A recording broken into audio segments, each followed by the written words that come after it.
Hello and welcome to yet another episode of Let's Talk, a podcast for human skills and mindset. Today I'm talking to Mathew Brownstein. He is a CEO of Anahat Education Group. He is also an executive director of Institute of Interpersonal Hypnotherapy. He's the president of International Association of Interpersonal Hypnotherapists. So I think you get the gist that what kind of a discussion we are having. Yes, you're right. It's hypnotherapy or hypnosis. And I'm not the expert, so definitely I'll let Mathew explain about this. So Mathew, welcome to the show. Nice. Thanks for having me on. Great. So let's get started. Even before we discuss and dive deeper on the hypnotherapy or hypnosis, who is Mathew Brownstein? Good question. Well, that's a hard question to answer. The basic background for me is a background in spirituality and religion, where I was really asking that question, who am I? And I'm reluctant to give an answer because the answer is actually glorious to who we really are. It shouldn't just be my name or my profession or what I did in the past. My experience of who we really are is spirit. I acknowledge that I'm a spiritual being. I acknowledge that any listener is conscious, that we are consciousness, and that we're having a human experience. So we could say I'm a spiritual being having a human experience. And yet knowing that in my early 20s, I realized, oh, I'm a spiritual being having a human experience. Through very profound spiritual awakenings that occurred to me in my early 20s that made me say, what am I going to do with my life? Like, this is important knowledge, right? From my experience, there's this all-pervading love. There's something really real beyond just what we see with our physical senses, right? So how do we get people back in touch with that?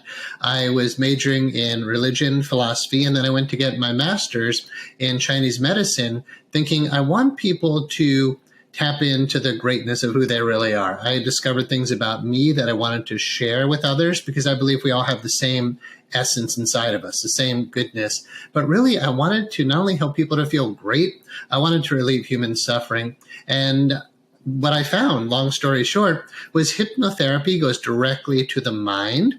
And the mind really appears to be the root cause of almost all of our suffering. I kept looking for what is the one common denominator for all the problems on this planet.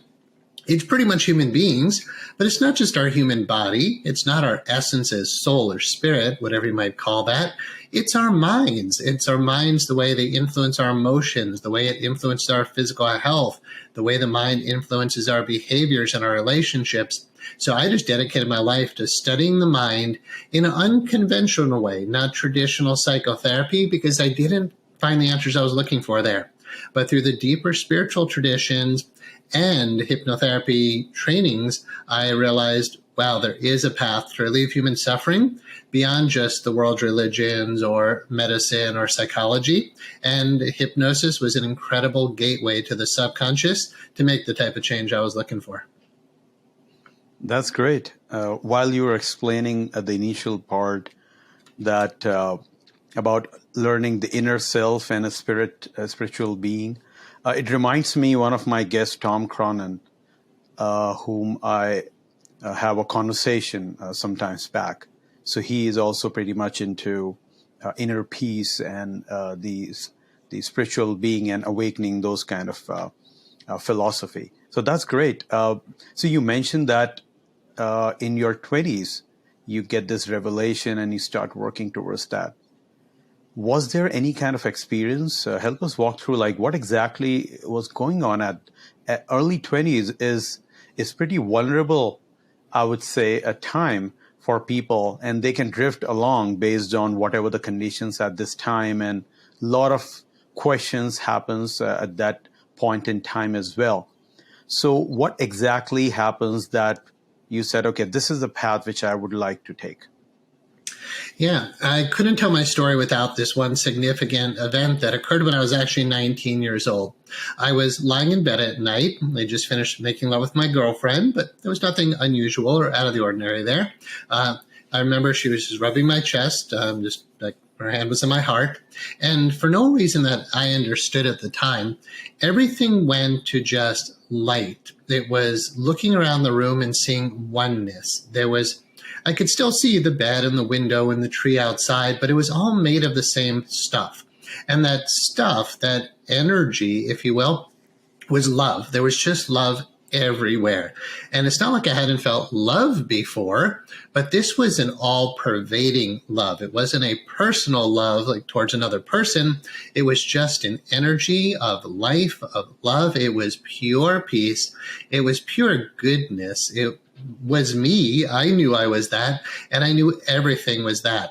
I was saying these type of things, talking that way, and my girlfriend was literally scared because she never heard me say that type of thing before. So where is this coming from? I'm like, I don't know. I'm just telling you the whole room just became light and love. It was so profound. I wrote 20 pages in a journal that night trying to understand it, just to document it. And then I started asking everybody in my life, have you ever had this experience? Have you ever encountered anything like this? And nobody knew. So being in college, I changed my major to religion and philosophy because I figured these people must have some answers. And, you hear the word God, but I wanted to re-experience that again over and over and over. And I just felt that should be my everyday reality. And I want others to be able to experience that as well. So it took 368 days, 368 days to tap back into it. But I was learning meditation, yoga, Tai Chi, Qigong, Reiki, and again, studying all the world's religions and finding out their actual techniques, meditation, simply to get us back into that state of being. And then it just became a more ongoing experience of mystical experiences, out-of-body experiences, just rolling in the floor in ecstasy and realizing, oh, you can tap into this whenever you want to. And then I just needed more of that and to give it away, not just because it's so blissful, but because I realized if everybody was in that, we would have world peace and people would be so much healthier and so much happier. So everything I did from that first spiritual awakening through all the other awakenings and trainings and education throughout the years has essentially been dedicated to helping others to tap into that as well. I found it to be that valuable. That's interesting, as you mentioned. I mean, normally people may not able to kind of expect that all of a sudden those awakenings may happen, as you mentioned. Mm-hmm. And sometimes there is a series of events. So pretty interesting story from what you mentioned. And then you didn't even kind of understood that, but you also followed through and created a lot of ventures in terms of reaching out to the society about it, which we will cover. So in those scenarios, when you start working on it and reached out to different religious, you went to different religions and find out the spirituality part of it, not, as you mentioned, the God part of it. What is one of the few things you found common across different religions, which was so profound that, and again, separating out the God part because everyone has a different way of thinking about it. But what is one thing, or maybe more than one thing, which was so profound, which you would like to share here? Yeah, it's the saints and sages of all these different traditions that are worth looking at, because I'm in college and I'm saying, all right, should I go into medicine? Should I go into psychology? My friends are all business majors. I could have gone my MBA, but it's like, there's something really valuable to what I had experienced. And when you study the lives of the saints and sages, they're a model for wholeness. They're a model for wisdom, for compassion, for goodness, for kindness, quite often for exceptional healing abilities. They tend to be loving and gentle, but powerful and capable. And I just said, I want to be like these people. I would love to aspire towards sainthood, but am I just going to be a monk and, crawl away into some monastery somewhere, which I've done. I've lived 5 years of my life in those type of places. But the one universal thing I found amongst all these traditions is the experience that the practitioners have. right? And that made a lot of sense to me because we all want to be scientifically based. We want to have duplicable theories. If I say, here's the hypothesis, if you meditate, if you take an inner journey, you will find peace, love, joy, bliss, oneness, and an incredible power to manifest basically anything you want in your life. That's what's common in my experience, pretty much from all the world's wisdom traditions, is the experience that the great saints and sages had found. So by actually making them the role models, as I got into hypnotherapy, I realized I can use the power of the mind to guide people into those states. And so, yeah, it's a universal experience that we find within all the traditions, not necessarily a universal theology, but absolutely a universal experience that we can all have. So basically what you mentioned is it's all about spending more time with yourself, instead of looking outward, try to see inward. Mm-hmm. And obviously you have to follow a certain discipline to get to that state. And then you will see that all the negative things happening around the world, you would be curious, like, why exactly these things are happening, because you are totally away with them. Now, that being said, what do you think, like, when people talk about different distractions, and as the different generations happen, I mean, if you just keep on going right now, it's social media, mobile phones, back there was TV, further go back to the radio. And I was seeing certain videos wherein they were mentioning about we really lack the time when we are sitting near the bonfire and discuss about stories or life experiences and all. So those are also one of the way to kind of learn from other experiences, be curious and learn more around it. So what's your vision?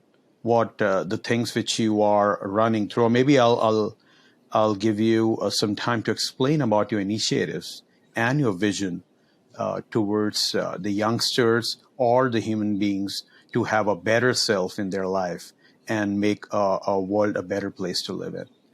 Yeah, when you talk about all the distractions people have and the lack of self-discipline, and you told me a lot of your audience are entrepreneurs, and I really got into business because I wanted to find a way to get the message out there to help as many people as possible. But really, a lot of what it comes down to, as you said, is sitting still with yourself. So a lot of my initiatives, whether it's one of my main projects is onlinemonastery.com. It's 100 hours of free meditation training. But essentially, it's just telling people to sit still, right? When we do hypnosis, right? I'm the leader in the field of hypnotherapy. But if I had to distill what is the message, again, like right behind me, you see a recliner. Like we'll put our clients into a hypnotherapy recliner and basically say, just sit still, and then go within.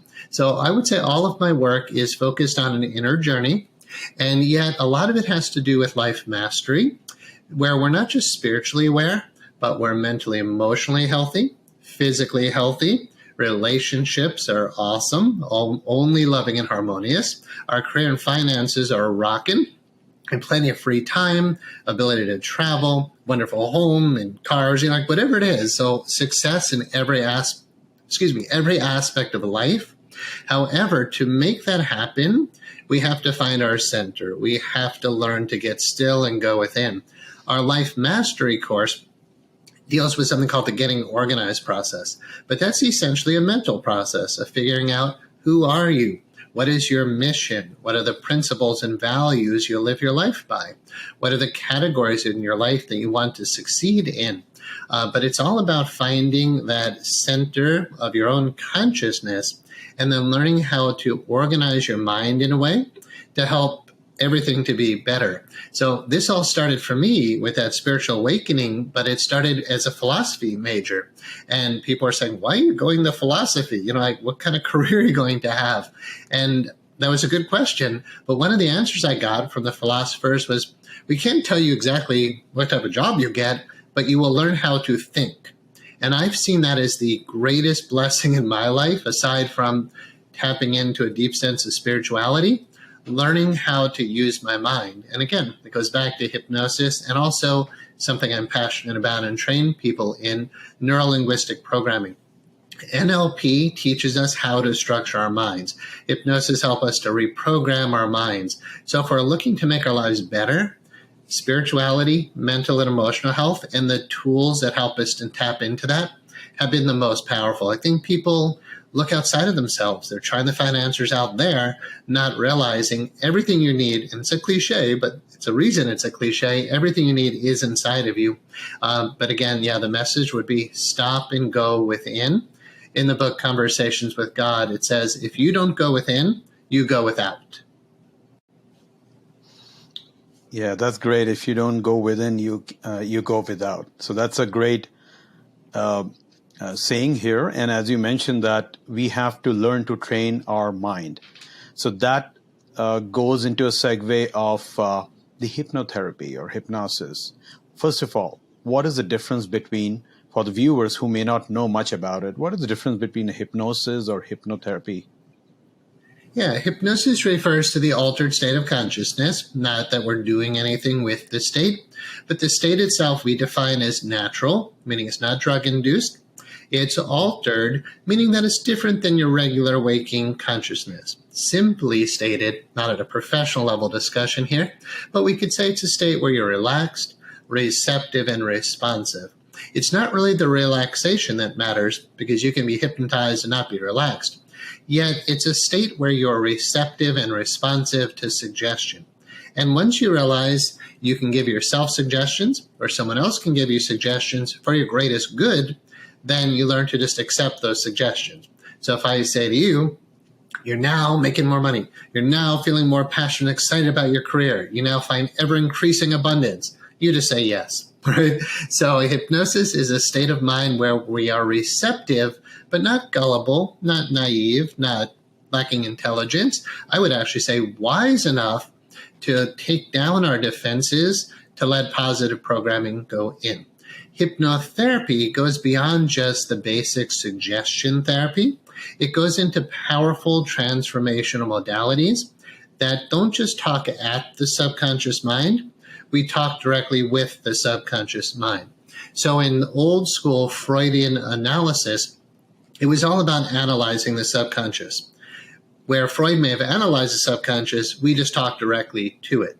And again, hypnotic programming could be talking at the subconscious, yet in hypnotherapy, we can talk with it. So for instance, let's say a part of you really wants to succeed, you're driven, motivated, determined, and another part of you is lazy and would rather watch TV and just eat a whole bunch of Twinkies, right? We can talk to those two parts which are in conflict with each other, and we can resolve those inner conflicts. We can go to unresolved memories. So if you were hurt as a child, you concluded that you're stupid and bad and useless and unlovable and all that negative self-talk, all the hurt and sadness and fear and anger. In hypnotherapy, we can resolve that. My dear mentor, the late, great Mr. Gil Boyne, he called hypnotherapy a therapy for the people. It doesn't require advanced degrees. We're not necessarily dealing with clinical conditions or therapeutic conditions, although we do touch upon that in our training. The theme, though, is to help the able to become more able. That's the beauty of hypnotherapy, right? So instead of dealing with people who are really mentally ill, there are professions that help with that. But a lot of us just want to make our lives better and help make everybody else's life better. So the able, helping others to become more able.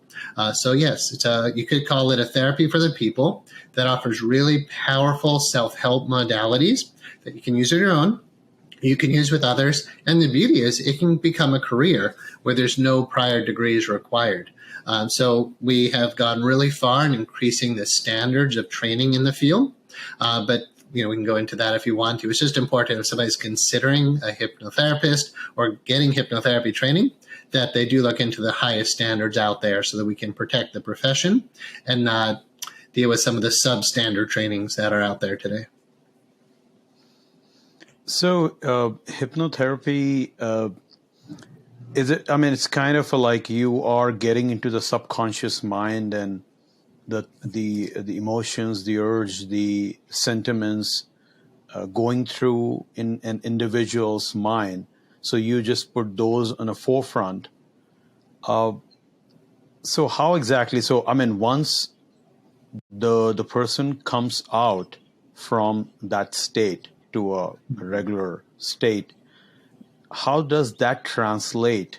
Because, for example, like when we reach, it may not be a great example, but just trying to understand, like in the criminal investigations, sometimes we drug the criminals in narcotics, right? Just to have the test to see what, and they try to get the answers from some of the questions. And obviously, you mentioned that this is not related to drug; it's just kind of related to spiritual being, trying to understand what is the real sense of the person subconsciously. So how exactly that comes in the forefront, and the person really feels a positive or maybe a raise in testosterone through brain, that yes, I'll make a difference or something like that. Okay, gotcha. I'm trying to figure out your question exactly, but I could say, yeah, we don't do narco hypnosis. We're not putting people into a state using chemicals. We do help them to move into their own natural yet altered state of mind, like I said, where they're more relaxed and more receptive. But how does the positive change occur from that? It's about understanding the nature of the subconscious mind. The subconscious itself is that which governs our behaviors. It's the dynamo that directs your life force energy. So, if you have just a desire to do something, where is that coming from? It's coming from the subconscious. So it's the seat of our emotions, the seat of our imagination, the seat of our memories. You could say it's the mass of the iceberg, where the conscious mind is just the tip of the iceberg. And if you want to make powerful, positive change in people's lives, you have to go to the mass of the iceberg, right? And that's where the root cause of our problems are. All of our memories are in the subconscious mind. I don't call it an unconscious mind. I call it subconscious. I prefer that term because it's not unconscious. It hears, your subconscious mind hears me right now. And if you want to open your mind for positive influence, then I can help you to relax. I can help you to go into this deeper state. And really what you're doing is you're taking down your defenses once you feel safe enough, once you know there's a good rapport, where the hypnotherapist can guide your mind towards where you want it to go. So we work with mutually agreeable goals. We can make recordings that program in your goals so you can listen to them over and over again, day after day. But again, the hypnotherapy work is where we can go in and actually talk with the subconscious to make the changes that you want to. When you come out of this state, as you alluded to, you remember the whole experience. We always tell you, you'll remember everything. There's no post-hypnotic amnesia when you're dealing with professional hypnotherapy. And people just come out generally. I mean, it depends on the nature of the session, but I had a client just today, an elderly gentleman who was having to urinate 10 times a night. One session on that, and the past week he said he's urinating like 2 times a night now. And he said, I am shocked. He goes, I don't know how it happened, but it just happened. So I think that's kind of what your question is, like, how does it work? How does the magic work when you just come out of the state and you're different? It's understanding that the mind is not bound by time and space, meaning how quickly can you change your mind? So let's say you had stress-induced headaches, no physical reason for the headaches, but the stress isn't just stress. You're angry, you're upset, you're sad, you're scared, you're hurt, right? We have emotions. But how quickly can we shift and clear all of that? Once you get to the root of what's really happening, the shift can happen like that. You can literally change your mind in an instant, which means I can help your negative beliefs, negative emotions, and physical symptoms to drop away exceptionally quickly. It requires a high level of training, and I've dedicated my whole life to this, but I can say when the changes do occur, they're really in the realm of miraculous because your mind is incredibly powerful. And when you work with someone who knows how to make that shift, you could really accomplish anything. I have literally made 20 times more money per year than I did when I first started my career. And it's all based on using hypnosis to program my mind for prosperity, for abundance, for success. My life has become phenomenal, and I attribute it completely to using my mind to essentially get it the way I want it to be. And yeah, with hypnotherapy, we can do that for other people. That's so true. You mentioned about the abundance. The abundance mindset is also something which through our medium, and I have reached out and talked to some other guests as well. It's so important.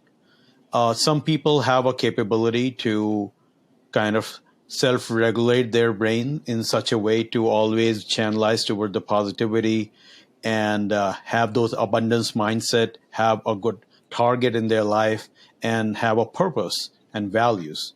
Not everyone has that, and because every human being is different, some people need help, some may not. So the question would be that how, or maybe do you have any tips for people who may not directly go to hypnotherapists like you, or they may not have medium or facilities around? How would they start from themselves, because it's all about them? So what would be your suggestion to get them started first? If they are thinking of diving into hypnosis a bit, then learn self-hypnosis. At our website, so plug it now, instituteofhypnotherapy.com. There are literally hundreds and hundreds of hours of free resources. I have my entire conscious community class, which are 1 to 2 hour classes on hypnosis completely for free. We offer the first 4.5 hours of our training for free.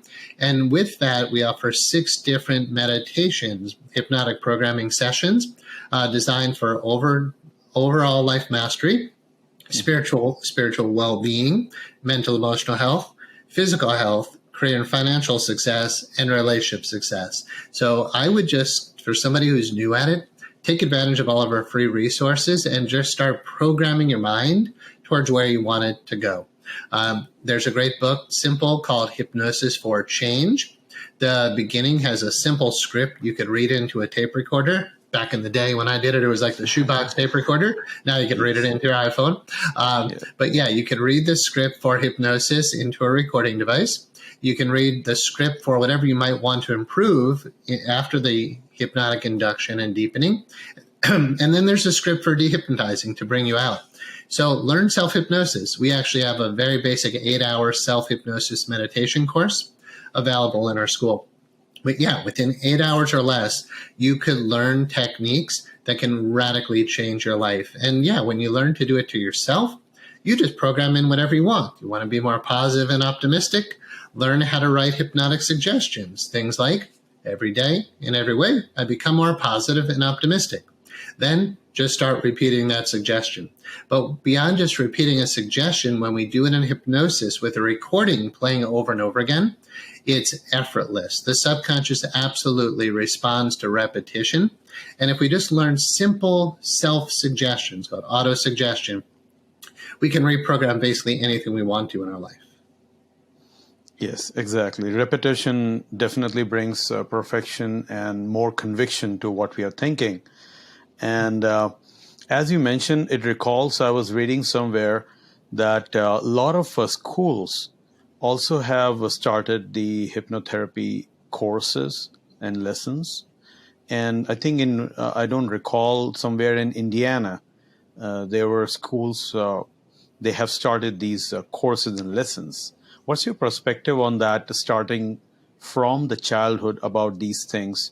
And what would be the benefits or any perspective which you can share from that aspect? I'm not sure if you're talking about like going to school or working with child. In schools, like from the child, when they are like elementary or middle schools or something like that. Okay, yeah. We have to be actually quite careful in how we bring hypnosis into the schools. Hypnotizing a minor without parental consent is a big no-no. So it's really important that people get proper training, that they're operating within a code of ethics, they're operating within the law, and absolutely there's parental consent.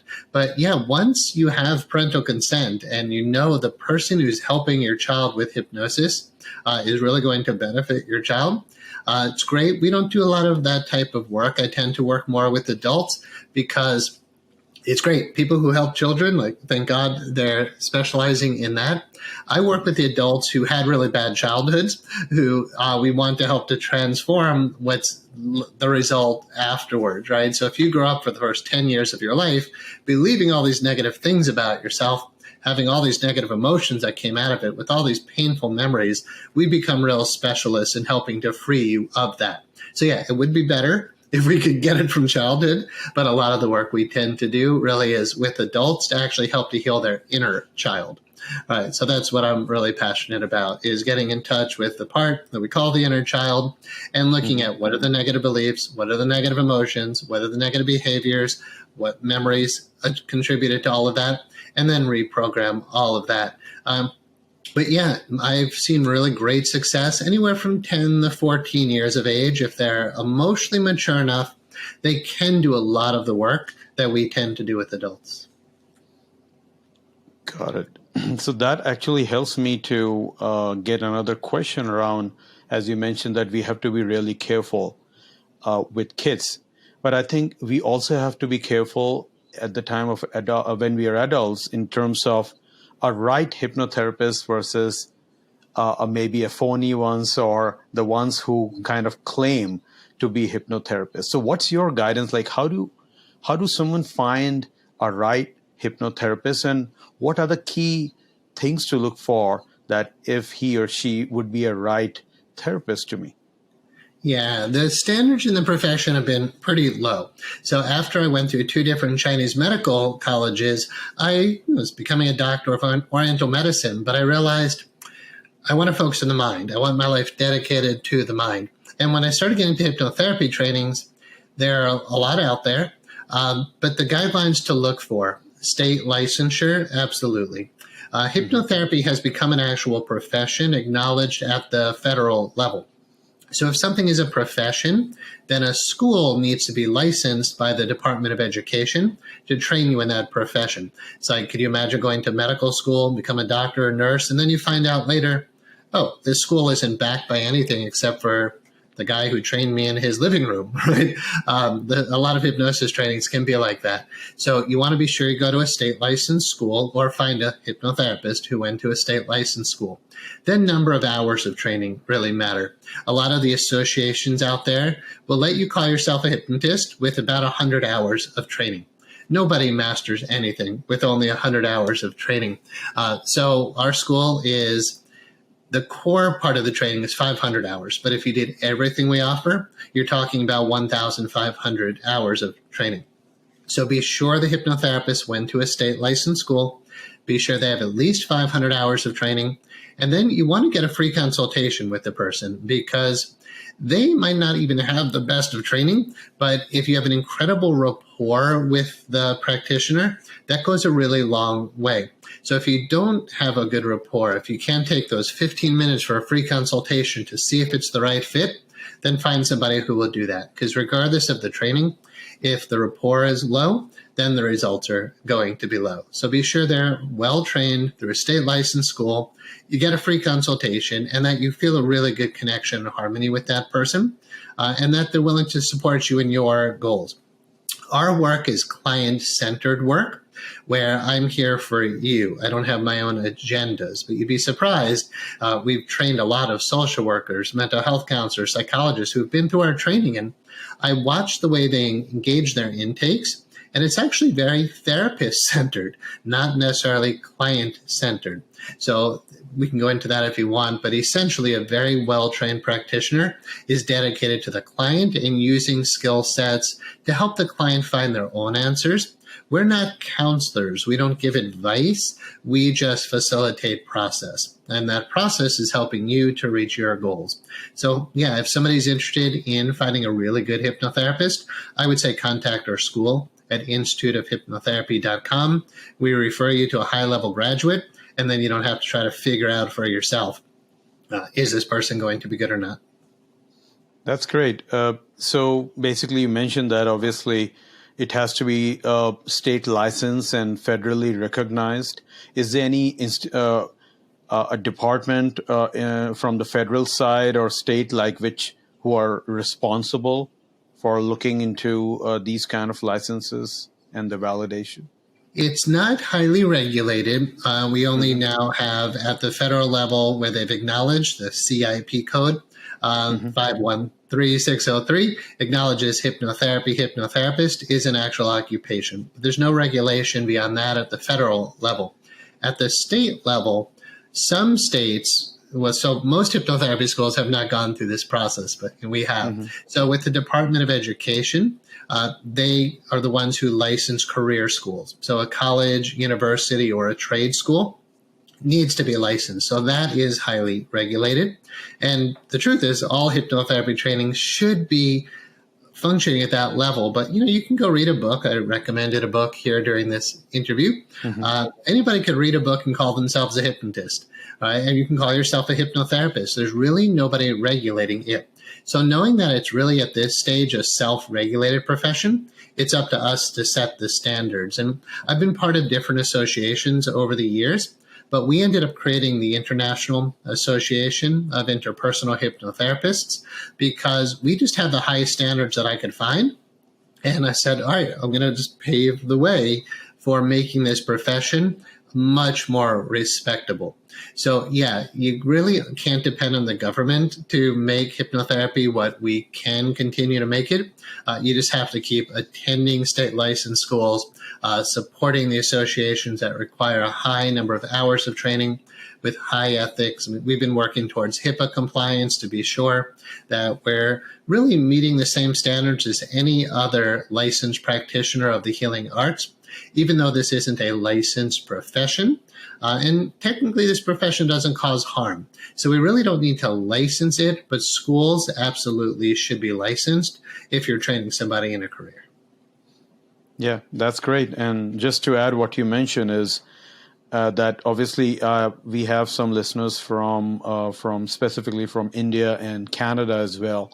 So please reach out to your own local government to see that what is the process from in terms of getting a proper license if you are pursuing or reaching out to the right hypnotherapist. One last question towards our discussion today, as you mentioned that it's not a therapy, it's not like counseling. It's more about facilitating the process, which is very interesting. I think many people, including me, thought that it's kind of a therapy. So could you like to kind of elaborate that part, the difference? Yeah, it kind of comes down to semantics because this could be therapeutic. Hey, you and I are having a good conversation. I'm enjoying your company. I feel better after. Is that therapy? Right? If I go to the supermarket and I get a Vino therapeutic shave gel, is that therapy? It says on the shaving cream therapeutic, right? So our school is rooted in Florida, is where we first started. And Florida hypnosis law makes a distinction between therapeutic and non-therapeutic hypnosis. So it's not really, is hypnotherapy a therapy? It's, are we using the model of hypnosis? Are we using the hypnotic state in a therapeutic or non-therapeutic context? Non-therapeutic would be things like programming you to help to make more money, using hypnotic programming to raise your self-esteem, using hypnosis to help you to sleep better at night. None of that is considered working on a medical, dental, or mental health condition. But if you are working on a medical, dental, or mental health condition, now you're in the realm of therapeutic hypnosis. We are licensed by the Department of Education to train students in clinical, medical, therapeutic hypnosis. But our graduates need to understand scope of practice assessment, that just because you're trained to work on a dental condition, it doesn't mean you can just go do so directly. Florida law says you need a referral from a dentist to be able to do that. So essentially, we do therapeutic hypnosis if we're not, let's say I'm not a medical doctor, but I want to work on someone's headache. The most appropriate way to do therapeutic, not even appropriate, the way to stay within the law, to do therapeutic hypnosis is you get a referral from the physician. And my experience has been these licensed practitioners are happy to do that. Because if the patient is saying, hey, doc, you haven't been able to help me, but I think hypnosis might be able to help, I would say probably 95+% of physicians make the referral because there's no harm that can come from it and the benefits can be tremendous. So is it a therapy? It really depends on how it's used, right? If a psychotherapist is using hypnotherapy for bipolar disorder, then yes, that is absolutely therapeutic. But if I'm using it to help you to feel more calm, relaxed, and at peace, then it's not therapeutic. That's really what it comes down to. That's great. So, Matthew, thank you so much for having this insightful discussion. I learned a lot about hypnosis and hypnotherapy, and I'm very sure the listeners would also get a lot of value. One thing I just forgot to mention, that you run your own podcast, the Illuminated Mind podcast. So people, if you would like to learn more about it, please go and subscribe his channel and learn more about it. And I'll also in the show notes put in the links of your website and the institute which you have, so that people kind of review that as well. Anything last comments from your side to the listeners before we just end the conversation today? Sure. Whenever I'm on podcasts and they ask me for those closing words, my favorite are to stay on the path. My first philosophy professor, I said, thank you so much. You opened my mind to all these wonderful ideas. And his only words to me were, good, stay on the path. And I didn't really know what that meant, but now I understand every person has a mission. We have a purpose. There's a true way of living that is in harmony with universe, whatever you want to call that. And once we find the path, whether it's your career path, but whatever the truth is for you, stay on that. Because when we tend to waver from our path, we tend to suffer. We tend to experience lack and limitation. But when you know who you truly are and you know what you're meant to do, there's the number one, find that. And then number two, stick only with that. Because every time I tried other careers, didn't work. Tried to make money in commodities and real estate, didn't work. I do my dharma, my purpose, my mission, and life always works out. So that's the best advice I could ever give anybody. Know who you are, know your purpose, and then stay on the path. That's great. Thank you, Matthew. Thank you so much for having me.